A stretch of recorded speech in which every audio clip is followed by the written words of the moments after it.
E uma aplicação muito grande que a gente tem, tanto na secagem quanto no armazenamento, né, relacionada aí com conservação, principalmente, né, relacionada com a parte de tempo tempo de possibilidade de armazenar, por exemplo, né? Tempo que você não vai ter uma deterioração tão grande dos grãos, ou vai ter uma deterioração ali dentro do limite aceitável, né?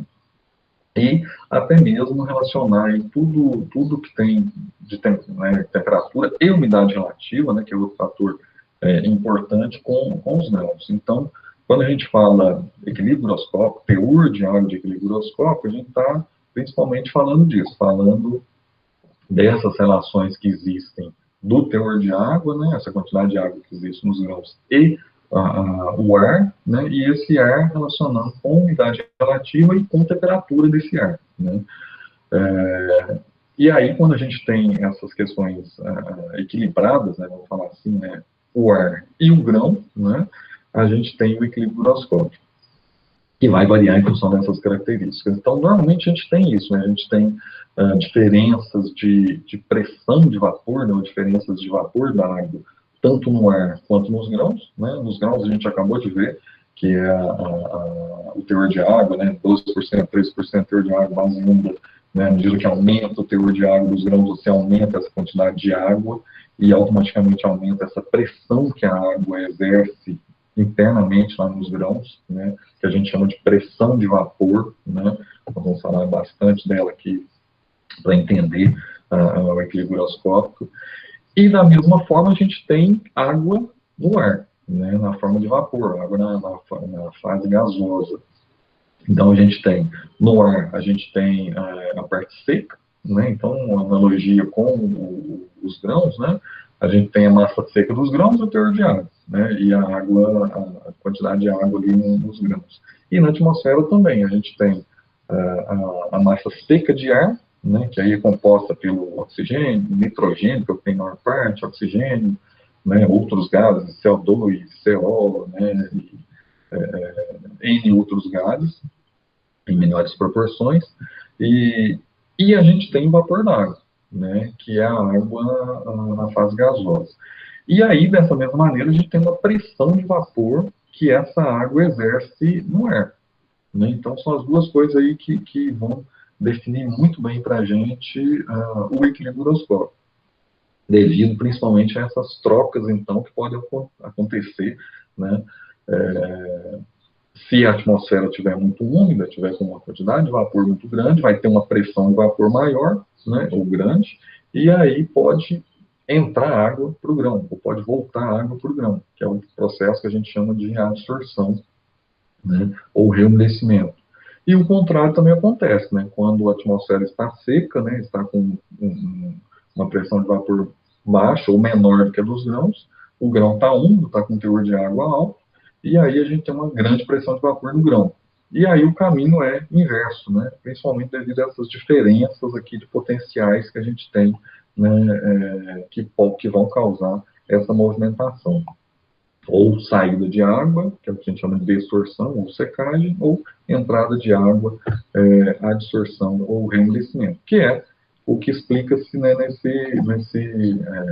nesse esquema aqui, né? Onde a gente tem justamente essas operações, né, essas movimentações ocorrendo, né?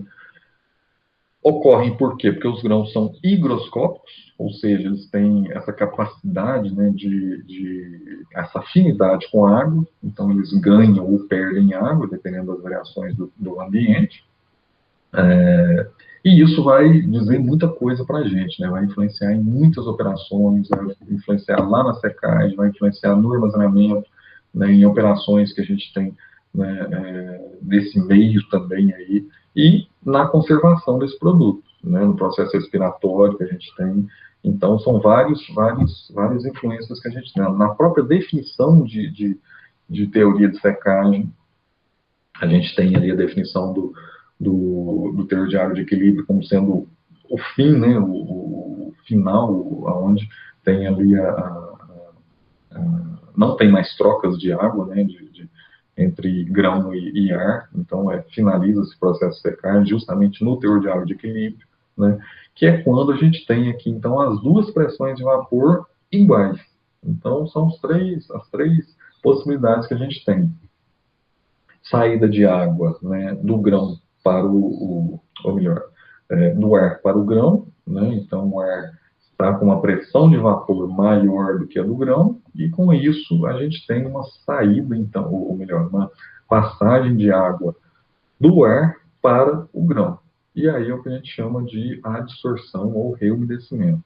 E o contrário, né, que a gente falou, quando sai do grão para o ar, ou seja, o ar está seco, né, está com uma pressão de vapor, né, que a gente chama aqui de P, né, PVAR, menor que a pressão de vapor do grão, e aí saída de água, desorção ou secagem. E quando as duas se equilibram, né, quando a pressão de vapor, né, do ar está envolvendo que os grãos está igual à pressão de vapor interna lá do grão, né, a gente tem o equilíbrio higroscópico, a definição, né, de teor de água de equilíbrio higroscópico, né, ou equilíbrio higroscópico, ou umidade de equilíbrio, né, vários sinônimos que a gente tem aí para essa definição.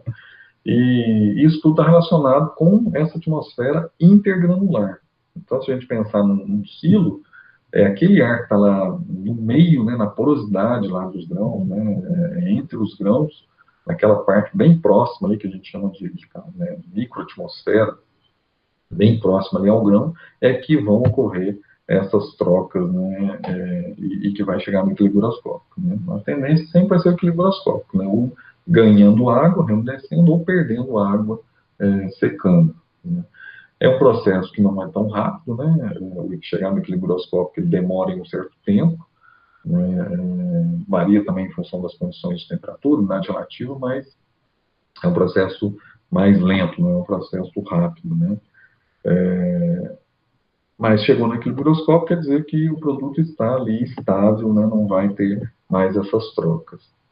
Professor, não tem diferença entre a definição de teor de água de equilíbrio e teor de água, teor de umidade de equilíbrio? Eu fiquei confusa. Tá. Teor de água e teor de umidade, né? Os dois são, posso dizer que são sinônimos, né? Na verdade, porque tem uma discussão em relação a esse termo, né? Termo umidade, termo teor de água, grau de umidade, assim, são vários termos que a gente tem, né, de uso. Só que, por exemplo, o que é umidade, né? Umidade é algo abstrato, você não consegue pegar a umidade, medir a umidade. Né? O que é umidade? O termo em si, umidade, né, no português. Então, dá essa sensação de abstrato. Quando a gente fala água, teor de água, né, é algo físico. Então, a água eu posso medir, eu posso quantificar, eu posso, né, mensurar, pesar, né, ela na fase líquida, né, então eu consigo quantificar. Então, por isso que quando a gente fala teor, né, algo que a gente consegue quantificar. Teor de água é algo que a gente consegue medir. Quando a gente fala teor de umidade, no português, né, não é um termo correto, não fica correto esse termo, né?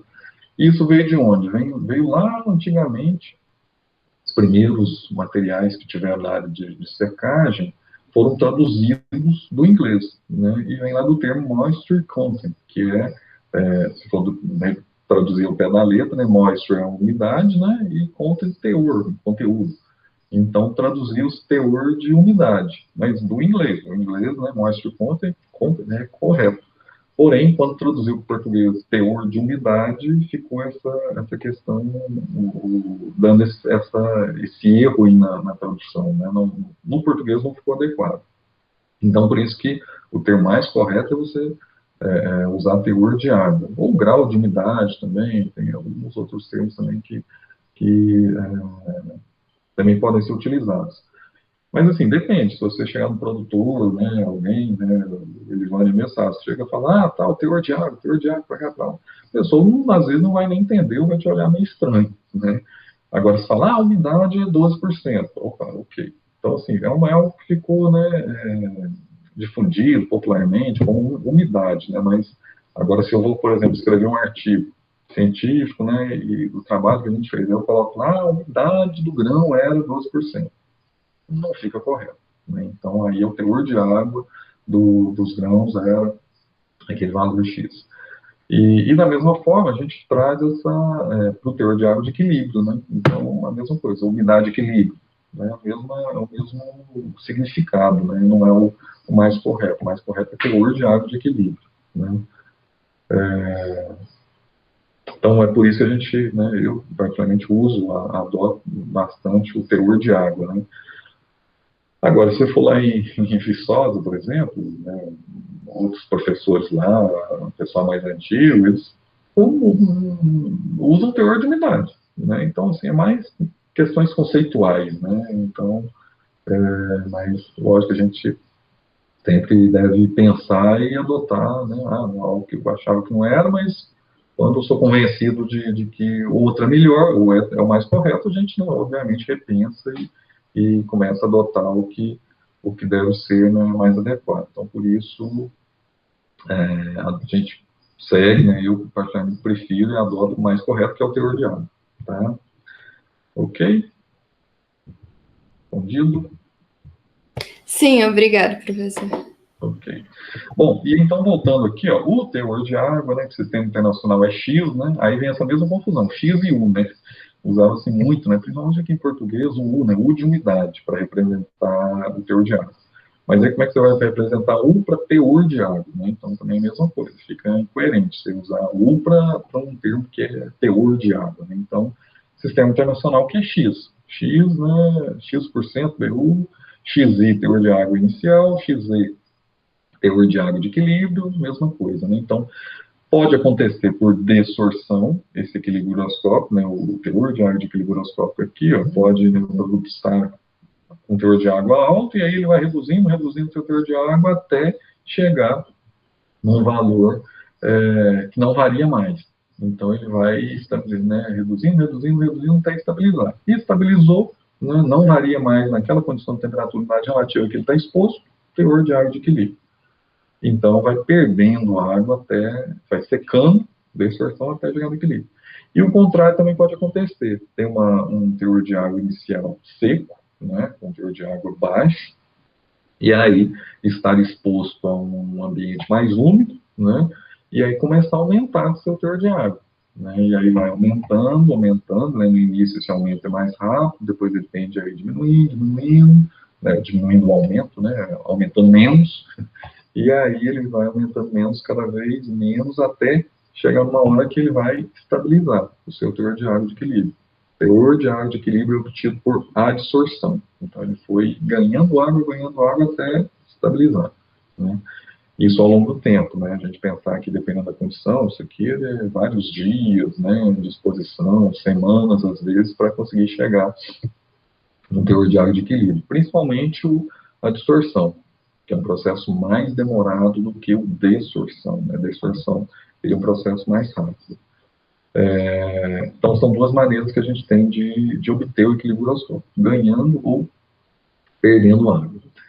Definições, está aqui, né? Teor de água no qual a pressão de vapor do produto é igual à pressão de vapor do ar que o envolve, né?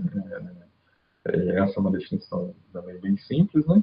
E há uma outra quantidade de água que o produto contém quando ele é submetido a uma determinada condição de temperatura e umidade relativa do ar. Mesmo que querem dizer a mesma coisa, né? Então, isso tudo é equilíbrio giroscópico dos grãos. Não só grãos, mas a gente tem vários outros materiais que são higroscópicos, né? Madeira, materiais da indústria, né? Cimento, né? Tudo que não consegue né, ter afinidade com água, né? Madeira, né? Madeira é interessante. Quando começa a chover muito, a porta começa a agarrar, né? Você vai fechar a porta, tá lá encostando, se ela está muito, às vezes está muito próxima ali do portal, né? Então, um pouquinho que ela aumenta o seu teor de água, por quê? Porque o ambiente está mais úmido, na época do ano é mais úmida, então ele altera ali o seu teor de água e com isso aumenta a sua quantidade de água e aumenta o seu equilíbrio giroscópico, né, automaticamente. Então, são exemplos de materiais higroscópicos. Né? que interfere no equilíbrio uroscópico? Pensando aqui em grãos e sementes, a gente tem uma influência muito grande na composição química, das reservas que tem nesse produto, né?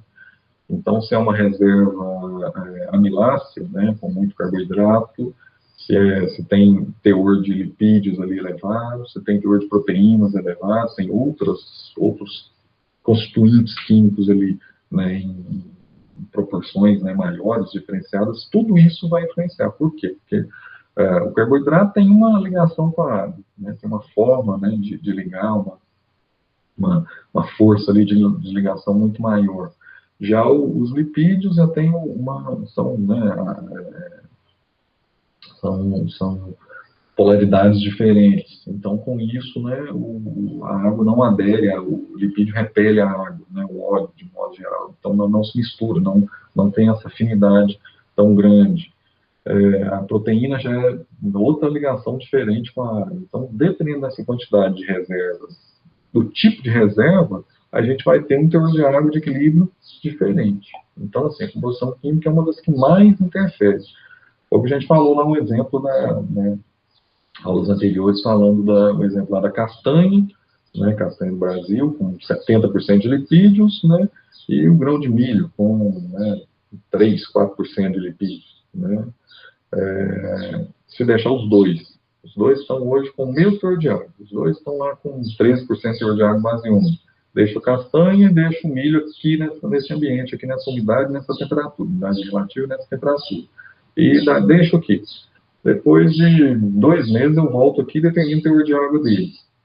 Qual que vai ter um teor de água menor? E por quê? O que vocês acham? A castanha ou o milho? Quem se habilita? Qual vai ter o teor de água menor?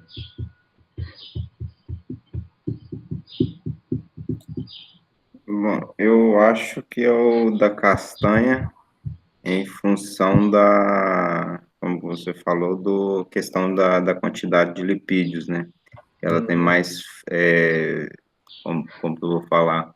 Ela tem mais a facilidade de perder água para o ambiente, né? Em função desse equilíbrio, né?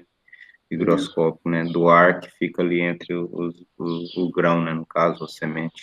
Isso.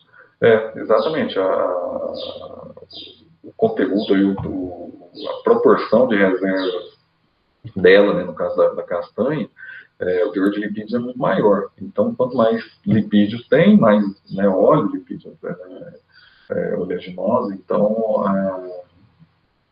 mais essa água vai ser expulsa, né? Vamos pensar assim, a água não vai ficar ali retida fortemente, né, nos lipídios. Então ela vai sair, ela vai perdendo essa água, né, para o ambiente, até chegar no equilíbrio uroscópico. Aí qual vai ser o teor de equilíbrio uroscópico? Depende. Se for uma condição ambiente, né, nossa aqui, média, né, o milho vai equilibrar lá com seus, né, 13, 12% teor de água, dependendo da época do ano, né, e a castanha vai equilibrar lá com seus 3, 4%. Né? Então, assim, a castanha vai perder muita água, né, uma quantidade grande de água ali, e o milho vai continuar ali, praticamente já estava numa condição que ele estaria próximo do equilíbrio. E isso tudo, assim, principalmente por causa disso aqui, ó, reserva, né, quantidade de reserva. Né, um com muito óleo, o outro com muito carboidrato. E essas proporções, né, aí você diminui um pouco, tem um pouco menos de lipídio, um pouco mais de carboidrato em uma outra espécie, aí já tem um equilíbrio uroscópico diferente. Aí aumenta uma proporção, diminui outra, aumenta a proteína, diminui, então tudo isso vai interferindo. Então, às vezes, dentro de uma mesma espécie, né, a gente falou em dois extremos, né, um amiláceo e um oleaginosa com um teor de óleo muito alto. Mas e se a gente pegar aí um feijão, né, que ele tem ali um teor de água, né, de equilíbrio, você tem uma função ali de 11, 12%, né, por quê? Porque ele tem, né, uma porcentagem X ali de carboidrato, uma porcentagem X de proteína e um pouco de óleo. Então, nessa combinação, o equilíbrio uroscópico ali naquela temperatura ali ambiente vai dar lá seus 11%, 12%. Né? Pega um girassol, que já tem 40% de teor de lipídios, né? Bem menos que a castanha, mas muito mais que o milho.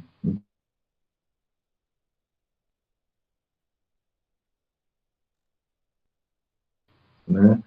Então, e assim vai. A soja vai estar um pouco menor também que o milho, né? Por isso que a gente fala da questão da soja dos 12% para seguro, né, de armazenamento seguro, porque ela tem, né, lá seus 18, 20% de lipídios, né, 44, 45, 46% de proteínas e o restante de carboidrato em partes intermediárias. E aí isso faz o equilíbrio groscópico intermediário, né? Então, assim, é muito interessante quando a gente vai comparando, né, a higroscopicidade, né, do material de acordo com isso aqui, com as reservas que ele tem, né? Não é só reserva. Além das reservas, você tem estrutura. Nós vamos falar de estrutura também, né, nas próximas aulas, próximos dias. E estrutura tem uma influência grande aqui também, do equilíbrio groscópico, né? Então, nessa permeabilidade aqui, a permeabilidade de tegumento ou de camadas, né, que a gente tem ao longo aí do tecido ali do grão, né, do interior lá do grão. Então, isso tudo, estrutura também influencia bastante, né, nessa higroscopicidade. Materiais, né, mais permeáveis, menos permeáveis, né, que facilitam a passagem de água, né, vapor d'água e assim por diante. Falando ainda dos grãos. Grão quebrado, grão danificado, grão furado, perfurado aí por inseto, partido. Esses grãos que estão rompidos de alguma maneira, eles também interferem na sua higroscopicidade. Então, se a gente pega lá grão de soja inteiro, né, sadio, íntegro, sem nada, e pega um grão de soja partido, bandinha, o grão bandinha vai ter um equilíbrio groscópico maior. Ele vai ter um teor de água maior do que o grão sadio. Então, grão quebrado, grão de milho quebrado, qualquer espécie, né, acaba aumentando o seu teor de água de equilíbrio, porque, né, você já não tem ali aquela proteção, né, altera isso aqui, altera a estrutura, né, a estrutura dele já está rompida, né, já está partida. Então, isso faz também aumentar o equilíbrio groscópico. E se aumenta o equilíbrio groscópico, aumenta a atividade de água. Nós vamos ver na sequência aqui, né, esse assunto que é tão interligado ao equilíbrio groscópico. E aumentando a atividade de água, você tem mais possibilidade, dependendo dos valores, você pode ter possibilidade de um aumento de micro-organismos, né, que ali aconteçam, né, determinado valor começam a se desenvolver. Composição química, né, a gente já falou, então reservas e composição química, né, são praticamente sinônimos aí, então tem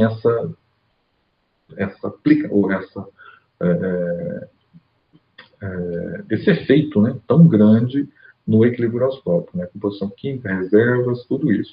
Então, permeabilidade de tegumento, estrutura, grão quebrado, trincado, e isso relacionado a grãos. E, além disso, a gente tem relacionado ao ambiente, que é o quê? Temperatura e umidade relativa do ar, né? Então, por que a gente fala que o milho com 14% pode ser armazenado lá nos Estados Unidos?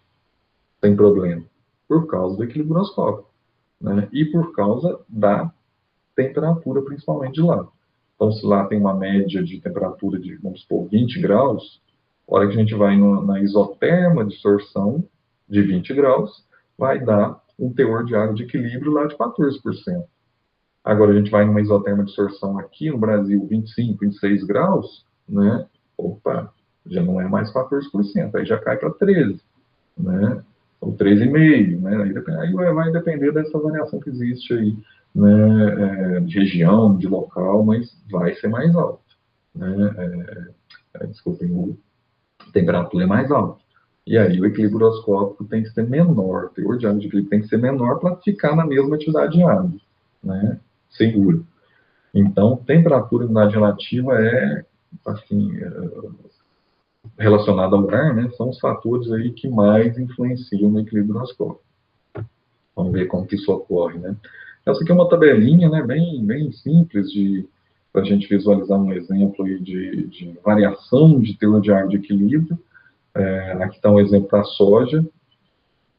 Aqui a gente tem variações de temperatura e aqui a gente tem variações de umidade relativa. Isso aqui tudo pensando em ar intergranular, né, que é outra questão, né, ele vai estar em a par aí também do trabalho que a gente está fazendo lá justamente isso, né, vendo essas questões do ar intergranular no meio da massa grão, os sensores medindo a umidade relativa lá dentro, e aí, essa diferença que existe, o ar intergranular é uma coisa, o ar lá de fora é outra, né? Então, às vezes aqui de fora está, né, a umidade relativa de 20%, lá dentro do silo está com seus 60, 70, né?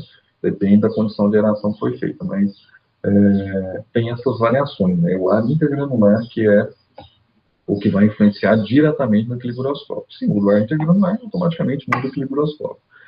Mas aqui está esse exemplo, então. E aqui, né, dentro da tabela, no corpo da tabela, a gente tem os teores de água de equilíbrio para soja. E aqui, só para a gente ter uma ideia, isso aqui é para uma determinada variedade, cultivar, né, de soja, não importa.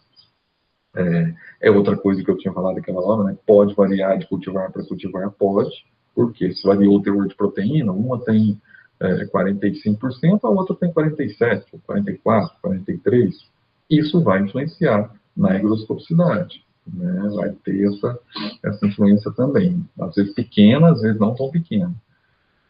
E por aqui dá para a gente ver, ó, se a gente estiver com um produto então armazenado com um teor de água, ou melhor, com uma temperatura de 24 graus, aqui ó, nessa linha, né, e uma umidade relativa de 70%, a gente vai ter um teor de água de equilíbrio de 12,3 pontos percentuais, né, teor de água base úmida. Se reduziu, o produto está nessa mesma condição de ar, de umidade relativa, porém a temperatura reduziu um pouquinho, caiu ali para 22 graus. Né? Teor de água de equilíbrio, 12,4. Então, manteve a umidade relativa, diminuiu um pouquinho a temperatura, a umidade de equilíbrio sobe um pouco, certo? Diminuiu mais a temperatura, vai diminuir, vai aumentando também o teor de água. Então, ele vai variando aqui um pouco. E a umidade relativa, né? Se a gente variar a umidade relativa, olha o efeito que tem. Reduziu para 65%. Estava em 70%, reduziu para 65%. E manteve a mesma temperatura aqui de 24 graus. Olha o que aconteceu com o teor de água. Reduziu de 12,3 para 11,1. 1,2 pontos percentuais, né? De redução do teor de água. Isso aqui é muita coisa. Né, pensando lá em descontos, em comercialização, né, uma redução aí de 1 ponto percentual, né, na hora que você multiplica lá por tantas sacas, tantas toneladas, né, isso dá uma variação considerável. Né, então, reduzir. Mesma coisa acontece, obviamente, se a umidade relativa média ali do ar intergranular se aumentar. Então, se for aqui, ó, por exemplo, para 75%, olha o que acontece. Passa de 12,3% para 13,6%. 13,6% teor de água em base úmida. Então, 1,3 pontos percentuais de aumento. Né? Então, assim, vejam o efeito que tem a umidade relativa e o efeito que tem a temperatura. Qual tem um efeito maior? A variação da umidade relativa ou da temperatura no armazenamento? Pensando em teor de água de equilíbrio. O que vocês acham? A umidade relativa seria, no meu ver, mais importante, né? Em função da umidade do grão, né? Porque se você manter 24 graus de temperatura, com 70 dá 12,3, né? À medida que você eleva aqui para 75, a tendência do grão é aumentar, né? Um pouquinho mais, né? E se você pegar a temperatura quando você volta para 22 e mantém a mesma umidade relativa, né? Ele praticamente fica intacto, né? Ele varia, mas é uma variação pequena. Ele varia, mas é uma variação menos expressiva do que a umidade relativa. Só que, assim, essa questão da umidade relativa, ela também é uma variação média, né? O que acontece com a umidade relativa? Vamos pensar assim, ambiente, né? O ambiente tem uma variação extrema, né? De manhã, você pega agora, né? Hoje está um dia quente, né? Aqui, por exemplo, e sem chuva. Você medir a umidade relativa de manhã, ela está alta, né? 6 horas da manhã, né, a hora que o sol está saindo, ela ainda está alta. Só que chega ali 2, 4 horas da tarde, a umidade relativa está em 30%, 20%, às vezes, dependendo do dia. Né? Então, assim, ela oscila muito. Chega à noite, chega lá em 100%. Se tiver orvalho, vai ter lá, chegou a 100%. Né? Condensação de água saindo do vapor indo para a fase líquida. Então, assim, oscila-se muito. Mas intergranular não tem uma variação tão grande. Então, ela acaba ali ficando uma média, né? Isso, vai, logicamente, vai variar também de acordo com o ambiente, vai variar de acordo com a aeração, quanto você renovar esse ar e qual ar que você está colocando lá dentro. Por isso a importância do horário da aeração, né? Se a gente faz a aeração, né, horários que a umidade relativa está baixa, automaticamente você está jogando um ar seco lá para dentro, né? E a mesma coisa se você faz a aeração em horários mais úmidos do dia, né? Vamos pensar assim, horários que a umidade relativa está mais alta, né? Só que aí, no caso da aeração, a temperatura é muito importante, né? Porque a temperatura é o principal objetivo, não é nem... Vai haver também essas trocas aí de água, né? Vai equilibrar, vai reumedecer, ou vai secar, ou vai manter equilibrado, mas o principal que a gente quer na aeração é reduzir a temperatura. Então, aí, a temperatura da massa de grãos é importante para a gente tentar ali reduzir ao máximo, né? Mas, em contrapartida, a umidade relativa ela tem um efeito maior na variação de teor de água. É isso que a gente quer falar. Isso aqui é um exemplo para a soja, para uma espécie de soja, uma cultivar de soja. Se houver variação, né, ali naquele produto que está armazenado, variação do produto, impureza, se tiver impureza aqui dentro, vai influenciar no equilíbrio higroscópico, né? E normalmente não é pouco, não, porque as impurezas são muito mais higroscópicas, né? Elas conseguem, dependendo de uma pequena variação de umidade relativa, elas conseguem também aumentar o setor de água bem rapidamente. Tem uma afinidade com a água grande. Então, e às vezes elas se concentram em alguns determinados locais do silo, né? Enchimento, a gente falou aí também em aulas passadas. Então, concentra em determinado local, bordas, né, laterais, onde não tem espalhador de grãos, a gente comentou. E aí fica ali concentrado, uma impureza mais higroscópica naquele local. Né? Às vezes vagem verde, que é outro problema lá na soja, né? Fica concentrado no local, aí automaticamente o teor de água de equilíbrio ali já vai ser diferente. E aí mais úmido, né? Atividade mais alta, equilíbrio higroscópico mais alto, e aí começa, né, a ter aqui, ó, condições para desenvolver micro-organismos, né? Isso aqui daqui a pouco nós vamos falar bastante. Aumentou aqui, por que né? E foi meio tendencioso nessa linha aqui no 70, a gente analisando 70. Por que 70? A gente vai ver daqui a pouco que esse 70% de umidade relativa, ele é tido ali como um valor limite, né, para se manter seguro ou não. Alguns trazem uma variação, 68%, né, 69%, 70% de umidade relativa, mas no equilíbrio higroscópico esse é um valor chave, para a gente entender. Acima desse valor, para cá, a gente vai ter risco, e quanto maior a unidade relativa de equilíbrio aqui, maior o risco, né, muito maior o risco. Imagina armazenar um produto lá com 15,8% a 15% que seja, né, 16%, 17%, né, teor de água, né, vai durar alguns dias, e rapidamente vai ter condições ali para fungos se desenvolverem e começar, né, a deterioração ali muito rápida, né. Então, isso que é o que ocorre, e isso quem fala para a gente? As curvas de equilíbrio higroscópico, né? Esses dados aqui foram obtidos de equações, né, que a gente chama de equações de equilíbrio higroscópico, que fazem essa estimativa, né? E aí a gente consegue trabalhar, né, com essas equações, obter esses valores intermediários aqui de teor de água para qualquer variação de temperatura e umidade relativa dentro da o experimento foi feito. E tem as equações que servem para isso, que são as isotermas de sorção, né? Alguém já ouviu falar nesse termo aí? A Elivânia já, né? A Ingrid e a Lara também. Os demais já tinham ouvido falar desse termo? Isotermas de sorção. Professor, esse aqui eu também nunca ouvi falar, não. Não? Não. Mas com certeza você usou muito na prática, né? Sim. Isotermas de sorção. Né? Então, iso igual. Termas temperatura, né? Termo, temperatura. Então, isoterma, temperatura igual. Sorção, o termo sorção, né? É interessante esse termo também. Você tem a dessorção, a adsorção, né? Dessorção, saída. Adsorção, entrada. Sorção é um termo geral que serve tanto para um quanto para outro. Então, ele serve tanto para dessorção quanto para adsorção. Termo geral que indica movimentação de água, né, no caso, falando em isoterma de sorção. Então, isso que quer dizer? São curvas, ou são equações, né? Aqui nós temos as definições aqui embaixo que falam o que é, mas na verdade é o quê? São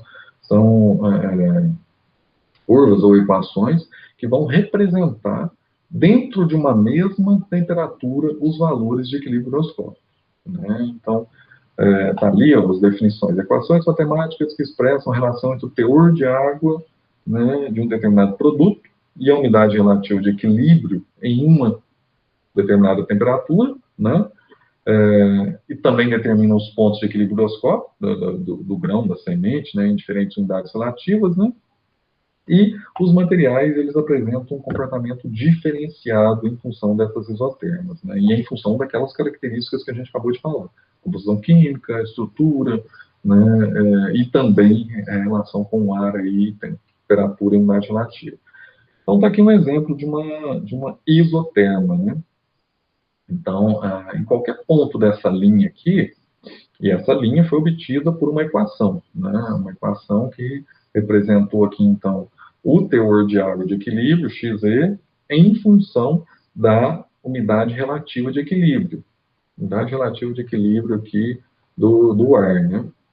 E aí a gente tem essa variação aqui, ó, né? Em qualquer ponto dessa linha aqui, a gente vai ter a temperatura, uma determinada temperatura. Se for 25 graus. Então, aqui vai ser 25 graus, vai ter um teor de equilíbrio aqui, teor de água de equilíbrio, e vai ter uma determinada umidade relativa de equilíbrio, para 25 graus. E assim por diante. Aqui sempre vai ser 25 graus. Esse aqui é um formato típico de uma isoterma de sorção para a maioria dos grãos, né, produtos magníficos de modo geral, tem esse formato sigmoidal. O que é sigmoidal? Né? É justamente isso, é um S esticado, né, um S que pega e estica. Então, ele tem aqui um período inicial, né, onde é exponencial esse aumento do teor de água, que é muito rápido, quando está muito seco o produto, então, que é 0% de teor de água, né, de equilíbrio.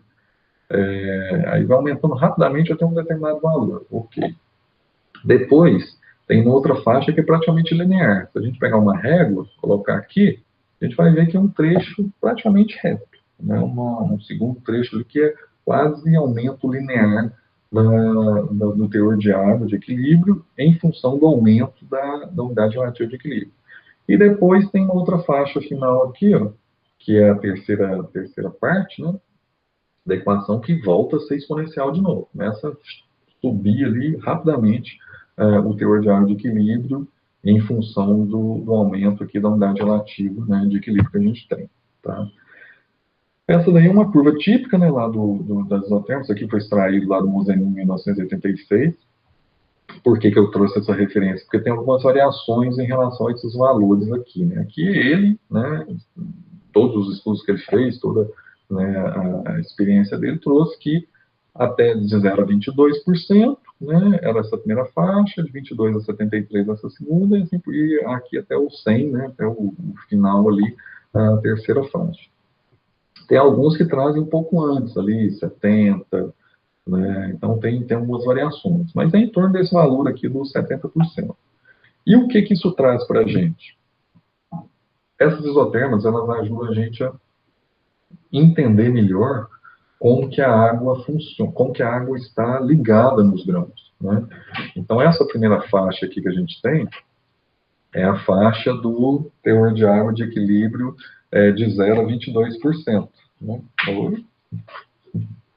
Bom dia. De 0 a 22%. E em relação à umidade relativa de equilíbrio que a gente tem, né? Então, essa primeira faixa que a gente viu aqui, né, está relacionada com a primeira camada de água que a gente tem adsorvendo aos grãos a matéria seca, ou melhor, a matéria seca dos grãos, né? Então, lembra lá quando a gente falou água adsorvida, monocamada, múltiplas camadas e água capilar. Então, nesse caso aqui, é a água que está naquela primeira camada de moléculas de água na matéria seca, né? Então, esse valor aqui, segundo o Mosenin, vai até os 22%, mas pode variar, né, às vezes, dependendo também do tipo de material, se é amiláceo, se é mais carboidrato, né, se é mais lipídios, oleaginosa, mas é em torno dessa faixa. Depois, se a gente vai aqui ó, de 22% até 73%, que é essa segunda camada, aqui, né, a gente vai ter um outro tipo quer dizer, é o mesmo tipo de água, porém, de uma outra forma, que é a água absorvida em múltiplas camadas. Então, aquelas água ainda fortemente ligada, né, ainda retida ali por forças grandes, a matéria seca, porém, uma camada sobrepondo a outra, né, então, múltiplas camadas. E a terceira faixa, né, que a gente tem, está aqui, já é o outro tipo de água. Água absorvida, principalmente capilaridade, né? Principalmente aqui a água retida ali por forças capilares, né? Então já por forças menores, né? Que a gente tem saída mais fácil, né? Toda aquela diferença que existe nos tipos de água. Então as isotermas, elas dão esse indicativo para a gente, elas conseguem nos orientar muito bem em relação a esses conceitos, né, relacionados aí à água, aos tipos de água que a gente tem. E isso serve, né, esse modelo teórico serve para a gente aplicar em qualquer estudo prático que a gente faça para diferentes produtos, né.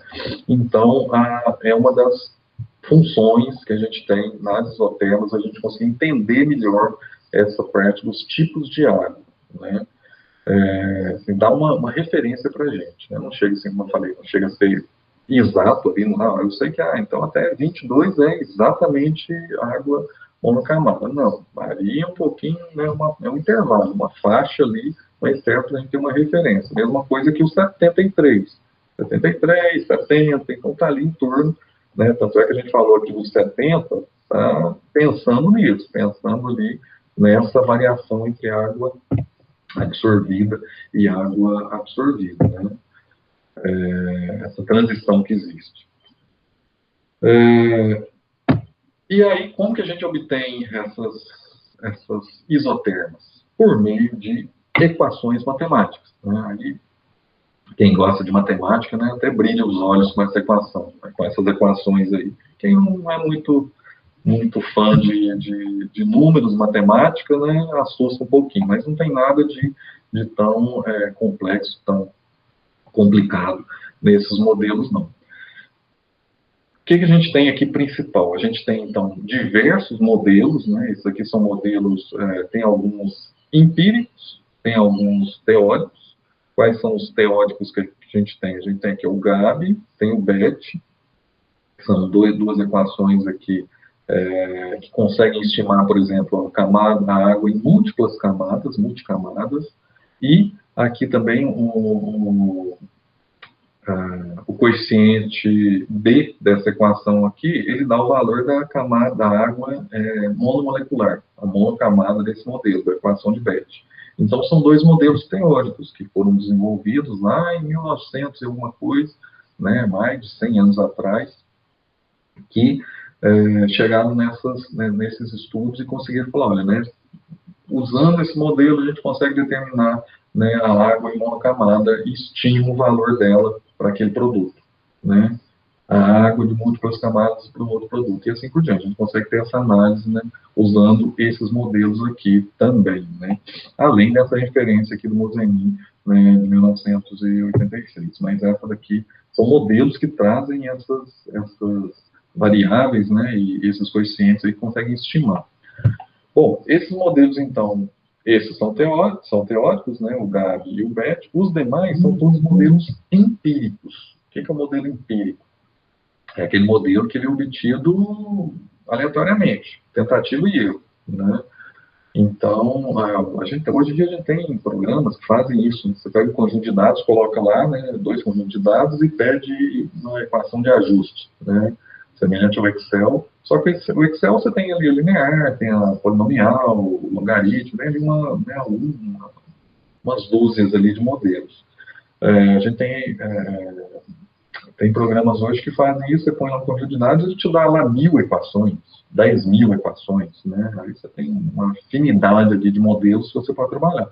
Só que você tem modelos que te dão, né, uma página inteira de tamanho de equações, que não é o objetivo aqui. Normalmente a gente quer a gente quer equações mais simples, o máximo mais simples possível para permitir a aplicação e a utilização fácil.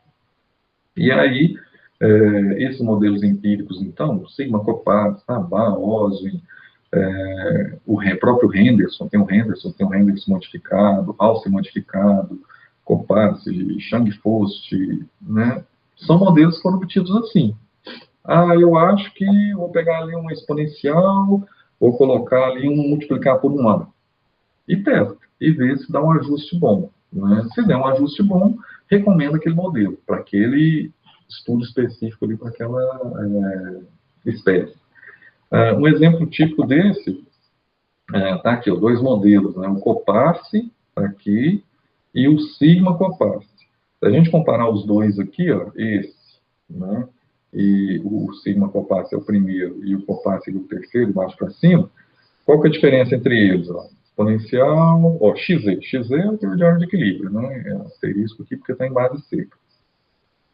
Exponencial, multiplica, né? O exponencial de A, menos, parênteses, B vezes T, parênteses, B vezes T, mais C, que multiplica exponencial de AW é atividade de água, e aqui que multiplica AW, C multiplica AW, sem o exponencial. Então, qual que é a diferença aqui entre os dois? Só esse exponencial aqui no AW, no Sigma Copas, e esse aqui sem o exponencial. Isso aí foi o quê? Primeiro veio essa equação, né? Copas aqui, para quem conhece, as iniciais, né, de Paulo César Correia, né, lá de Viçosa, Paulino, né? Que a Elisane conhece, né, bastante ele. E aí, primeiro veio esse modelo, né? Ele desenvolveu um trabalho lá, se não me engano, foi com o Milheto, né? Estudo na higroscopicidade, né, de Milheto. E aí, ele recomendou essa equação. Depois, ele viu que, para alguns produtos, se ele adicionasse um exponencial na atividade de água, melhorava o ajuste, né? Então, o que aconteceu? Ele fez isso, adicionou ali o exponencial e viu que melhorou o ajuste, né? E aí ele passou a recomendar, então, para determinados produtos, esse exponencial na atividade de água, que virou um outro modelo, Sigma Copas, né? E assim por diante, né? Vai desenvolvendo trabalhos, vai aprimorando esses modelos de uma forma empírica, tentativa e erro, né? E aqui tem uma explicação, né? Esse AW aqui exponencial, justamente para produtos mais oleaginosos. Então, a isoterma de produtos bastante oleaginosos, ela é diferente, ela é bem exponencial, né? Então, ela não tem aquela primeira parte que sobe, depois, né, a outra reta, e depois a outra que sobe. Não, é mais exponencial. Então, para esses modelos, para esses produtos mais oleaginosos, a gente tem, então, esse modelo aí se ajustando bem. Observem todos esses modelos, aqui está o teor de área de equilíbrio, né, o XZ. Esse XZ é em base seca. Aqui um exemplo que a gente tinha falado lá da aplicação da base seca. Para esse tipo de estudo, sempre a gente usa base seca, né, por questões de ajuste de modelo e para esses modelos terem uma aplicação maior, principalmente quando vai se fazer cálculos de secagem, taxa de secagem, simulação de secagem. Aí a gente precisa ter esse teor de água em base seca para ter essa... não dá incoerência, né? Não dá, que a gente chama lá, quando está rodando os modelos, eles não convergirem, né? Não ter a convergência final, lá, o ajuste não ser bom, né? Não conseguir chegar a um cálculo final. E aí sempre em base seca, então, né? Massa de água sobre massa de matéria seca, né? Nessas determinações aqui para teor de água de equilíbrio. E atividade de água, hein? O que é essa atividade de água aqui em decimal? Que está aqui em todos esses modelos. Todos eles têm, né? AW, né? Todos são em função de AW, né?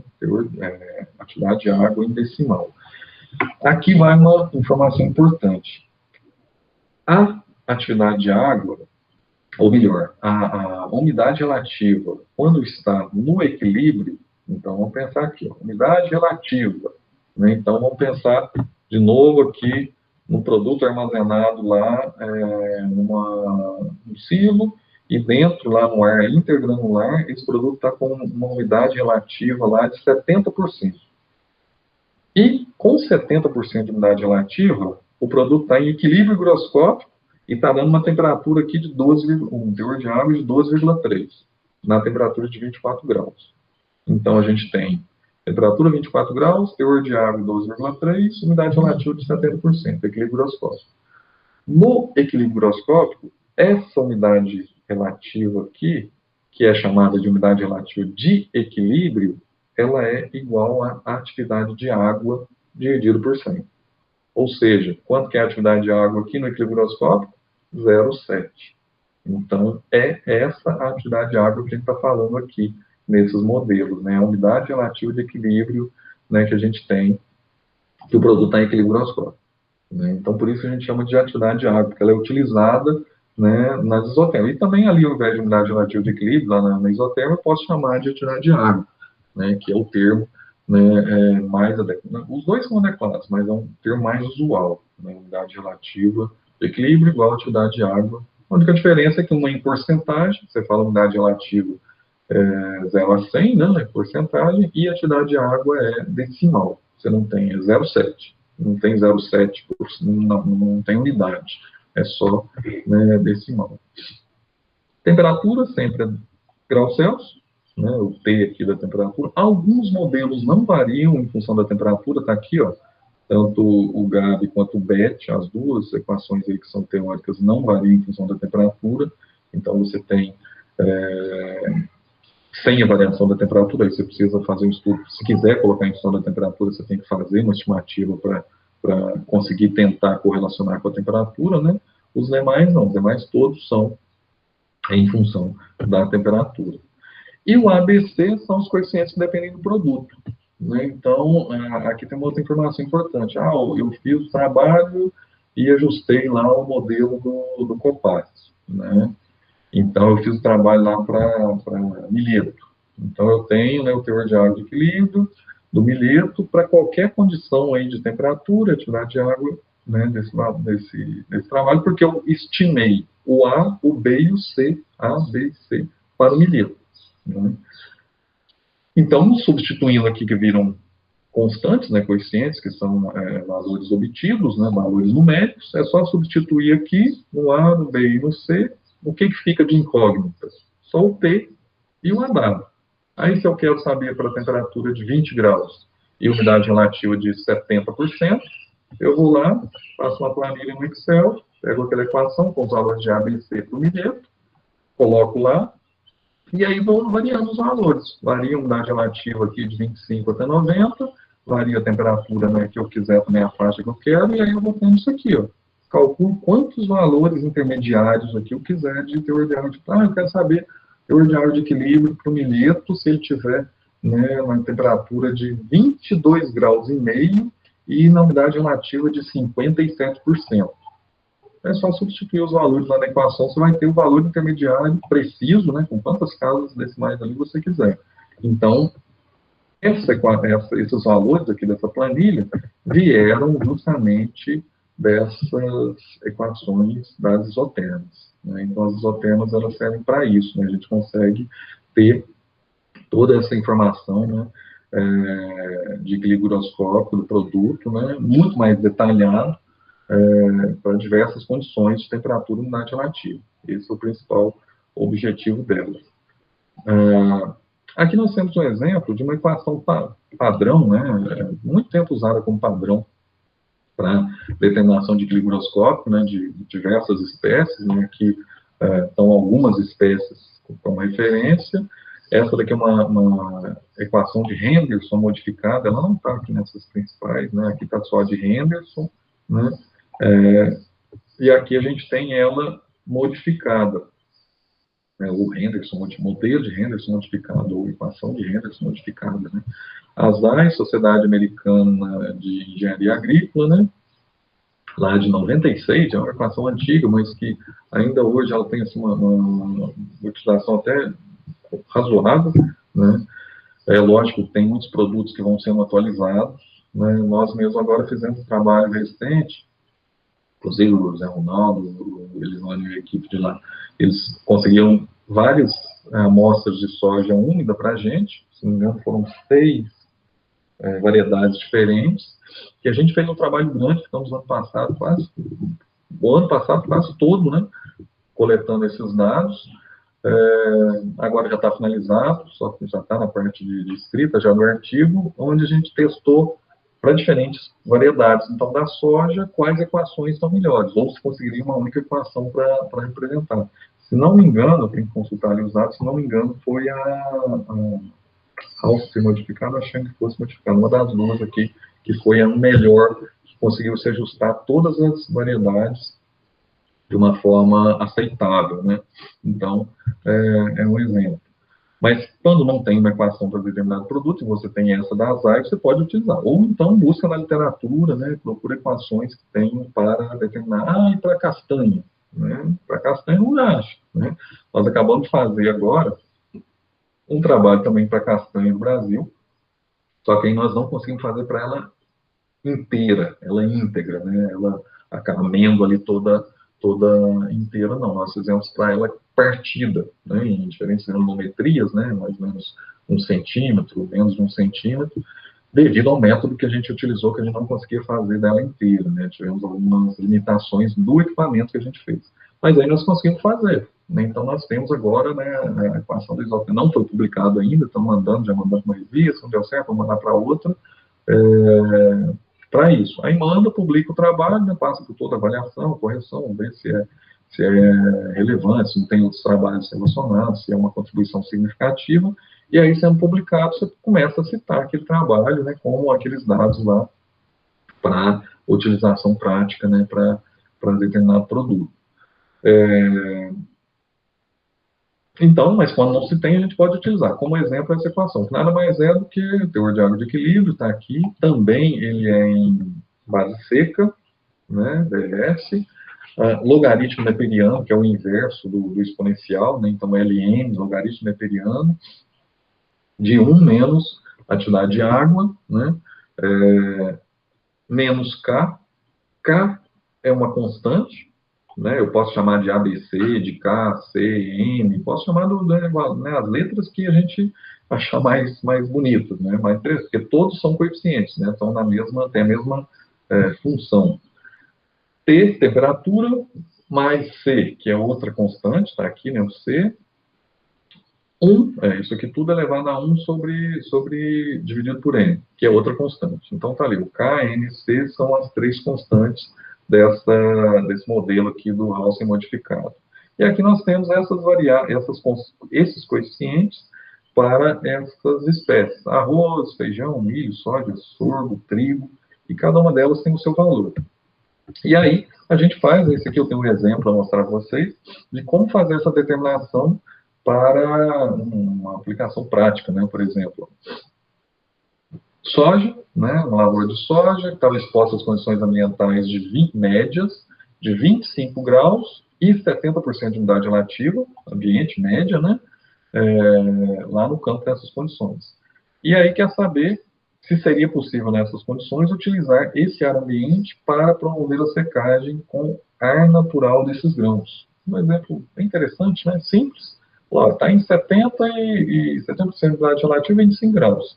Será que nessas condições para a soja, se eu pegar esse ar e passar através do produto, será que vai secar o equilíbrio higroscópico de forma segura? Esse teor de ar vai secar o equilíbrio higroscópico, óbvio, né? Mas será que vai ser um valor seguro para se armazenar ou não? Né?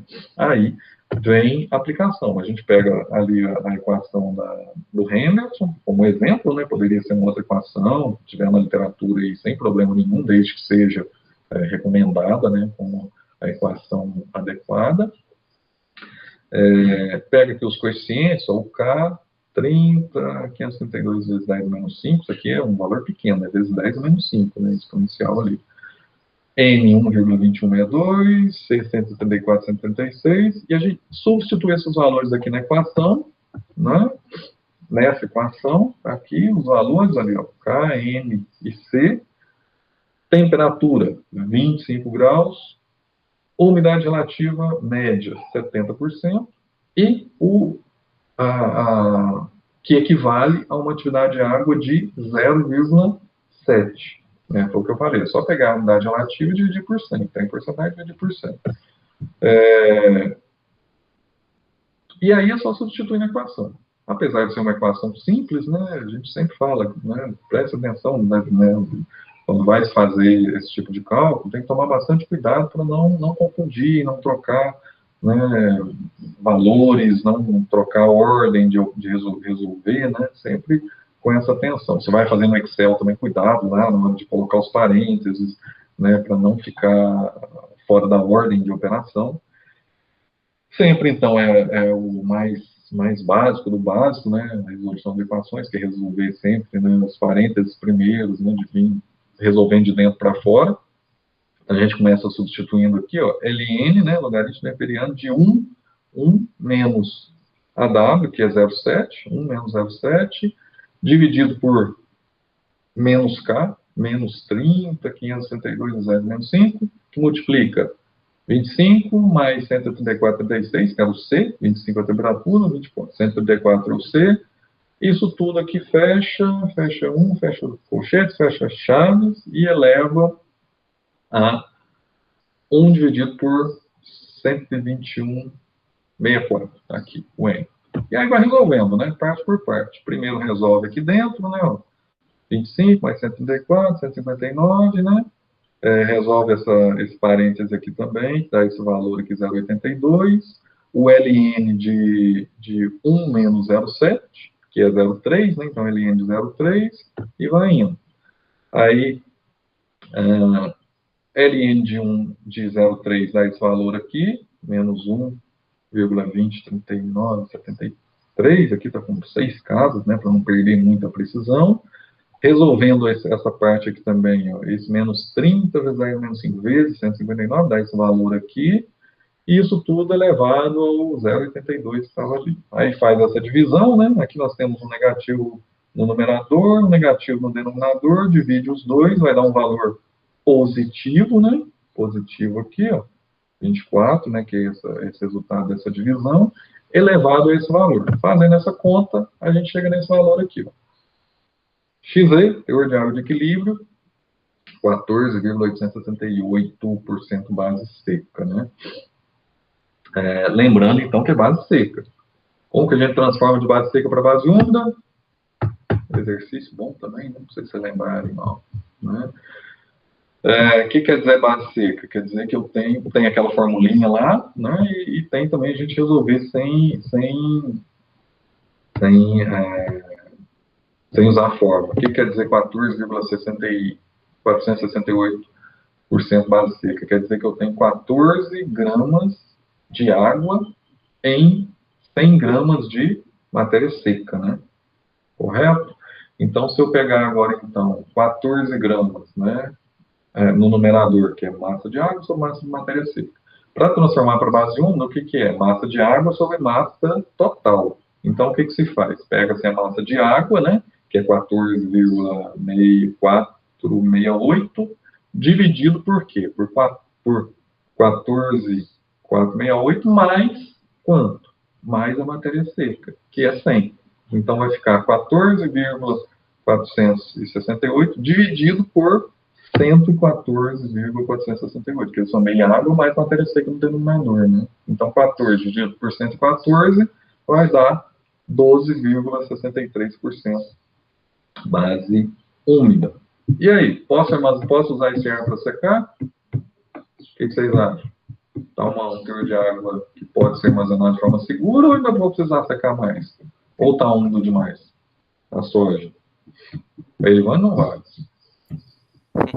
Pra soja tá um teor já bom, né? Chegar até 12 aí, Uhum. 12,6, né? Já é um teor de água adequado para ser armazenado. A soja, nessas condições de 25 graus, né, ela vai equilibrar, então, nesse valor, se estiver nessa condição. E aí, lá no possível, é só manter, principalmente ali, o manejo da temperatura. Né? Então, nessa condição de 70% de umidade relativa e 25 graus, se eu utilizar esse ar para secar, né, aquela pergunta lá, né, nessas condições, seria possível utilizar esse ar aí ambiente para secar os grãos? Seria. Né? Fazendo aí os cálculos, a gente chega nesse teor de água aqui. Equilíbrio. E aí, várias outras aplicações, né, que a gente pode ter também. Oi?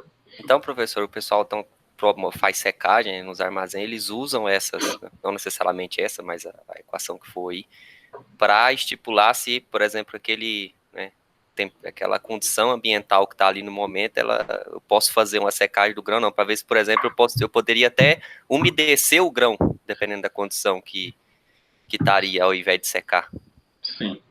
Só que assim, esse aqui foi um exemplo para secagem com ar natural, né? Então, assim, um exemplo isso. de outro tipo de secagem. Porque nas unidades mesmo, o que se faz? Normalmente a gente pega o ar ambiente e a gente esquenta esse ar. A gente aumenta a temperatura desse ar. Quando a gente aumenta a temperatura, o que acontece com a umidade relativa? Despenca. A umidade relativa cai bruscamente. E aí a gente usa esse ar que vai ter uma pressão de vapor bem menor, né? Ele vai ter ali um volume de ar grande, uma quantidade de vapor de água ali em relação ao todo ali menor, e aí eu vou ter uma pressão de vapor menor. Então essa água sai mais rapidamente do grão e vai para o ar. Então a secagem dela é feita muito mais rapidamente. Se a gente fosse usar uma temperatura ambiente para secar, você gasta aí várias horas, às vezes um dia inteiro para secar. E lá, aumentando a temperatura, a gente seca lá em 1 hora, às vezes menos que isso. Uhum. Né? Na verdade, eu queria ter falado, porque estava falando de secagem, mas o exemplo maior que eu queria dar era da aeração. Isso, não, na aeração, sim. A ideia da aeração, ela se encaixa muito nessa parte do equilíbrio giroscópico. E é um dos trabalhos que a gente está fazendo, né, que a gente fez, uma parte já, tem intenção de continuar, que é sempre explorar cada vez mais essa parte do equilíbrio giroscópico na aeração. O que é muito difícil, né? O Ivan mesmo pode nos dar o seu relato aí. Se a gente não tem a umidade relativa lá dentro, a gente, pela temperatura, consegue ter uma previsão, consegue. Mas não é uma precisão, não é uma informação tão precisa quando se mede a umidade relativa também lá interna, né? Então, o sensor de umidade relativa dentro do CISA, ele ajuda muito a ter essa precisão, né, nos resultados do equilíbrio giroscópico. Pela temperatura, você já consegue ter uma referência boa, né? Porque a temperatura e a condição de ar que está sendo colocada também, porque você tem, eu fiz a aeração, né, de meia-noite a 5 horas da manhã, e aí nessa faixa a umidade relativa foi ali, né, pode ter tido uma variação, mas ficou ali em média 85%, tá, ok. Só que aí tem algumas questões que interferem, aquecimento do ventilador, né, o ar estava 20 graus, aqueceu para 22, aí a umidade relativa que estava lá em 80 já não está mais em 80 a hora que ela entrou no silo, ela já estava um pouco menos. Aí, por psicometria, né, gráfico psicométrico, relações que existem ali, você consegue estimar para quanto que vai esse valor da umidade relativa. Mas você não tem nada medindo lá dentro, com certeza, quanto ficou. Mas dá para ter uma ideia. Então, assim, dá para você ter um manejo já com a temperatura, mas quando se mede a umidade relativa, ajuda ainda mais nesse sentido, né, de tendo precisão, né, nesses valores, então consegue sim. Isso de umidade relativa é importante no armazenamento. Pode-se estimar quando que é o teor de água de equilíbrio em várias condições, né? Então, eu quero, isso que a gente falou, eu quero chegar com o teor de água, não, está em 12. E se eu quiser chegar ele para 14, eu consigo? É só fazer o cálculo, você vai ver quanto que você precisa ter de umidade relativa para conseguir chegar, né? Então, assim, consegue, né? Tem que ter um tempo, tem que ter um manejo adequado, mas você consegue trabalhar com essas questões de variação aí de teor de água e teor, né, e isso trabalhando também pensando na comercialização, né, pensando em menos porcentagem de quebra e na conservação, Porque além dessa questão, a gente tem o risco maior de deteriorar, que aí também o equilíbrio higroscópico ele nos ajuda muito nisso, a estimar se vai ter risco de deterioração ou não, né, dos grãos. Tá?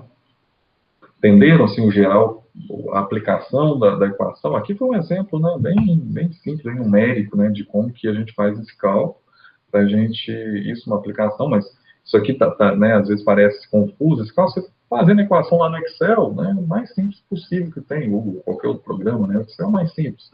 E aí você põe a equação, né, trava ali a temperatura e vai puxando, né, para diferentes unidades relativas. Depois você trava a unidade relativa e vai puxando para diferentes temperaturas. Então você consegue ter uma planilha, né, de dados ali rapidamente, né, com todos os valores para qualquer condição que você queira ali de temperatura e de unidade relativa, né, tendo a equação, que aí é outra parte importante, que além da importância das isotermas, né, e da aplicação, como determinar. Então é isso aí, ó, determinação, saber quanto que o produto vai secar, até quanto, né, pensando aí o ar ambiente ou ar quente, né, com temperatura elevada e umidade relativa baixa também, você consegue estimar.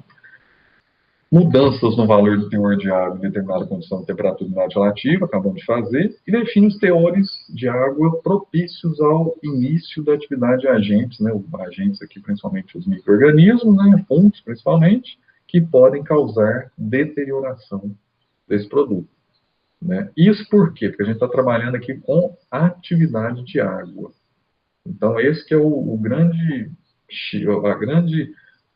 que facilita o nosso entendimento é a gente pensar isso. Quando a gente entra em equilíbrio higroscópico, a gente passa a ter atividade de água, que é de um grão. E atividade de água é micro-organismo. Atividade para desenvolver micro-organismo, né? Se vai desenvolver ou não. Né? Aí tem os limites aí aceitáveis. Né? Normalmente o 0,7 aqui é uma atividade de água limite aí para grãos, né? Pensando em grãos, limite para acima.